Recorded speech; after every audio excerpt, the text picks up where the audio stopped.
रामधारी सिंह दिनकर की अमर कीर्ति उर्वशी के कुछ पद्य आपको सुनाने जा रहा हूँ। और यह पद्य अप्सराओं के बीच के संवाद हैं। उसी में मेनका एक अप्सरा है, वो कहती है, उनके प्रश्न है कि कौन भेद है, क्या अंतर है धरती और गगन में, उठता है यह प्रश्न कभी रंभे तेरे भी मन में। तो रंभा का जवाब होता है, प्रश्न उठे या नहीं किंतु प्रत्यक्ष एक अंतर है। मर्त्यलोक मरने वाला है पर सुरलोक अमर है। अमिट स्निग्ध निर्धूम शिखासी देवों की काया है, मृत्युलोक की सुंदरता तो क्षण भर की माया है। और इसी रंभे के इस जवाब के बाद मेनका जो एक अन्य अप्सरा है उनका जवाब आता है। और यह जवाब बहुत ही पसंद है, मुझे बहुत प्रिय है। तो वो वही सुनाना है आप लोगों को, तो आप सुनिए।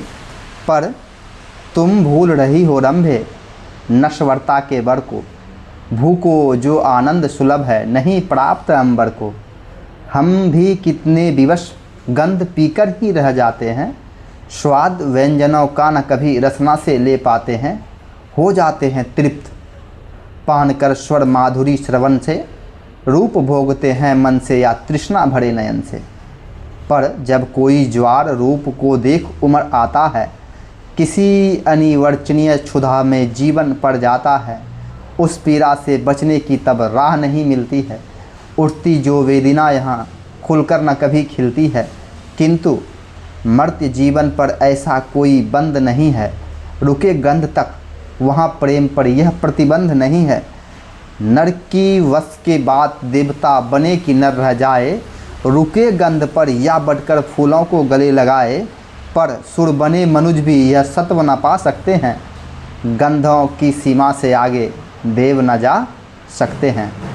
क्या है यह अमृत समीरों सा सौरभ पीना है, मन में धूम समेटे शांति से युग युग तक जीना है।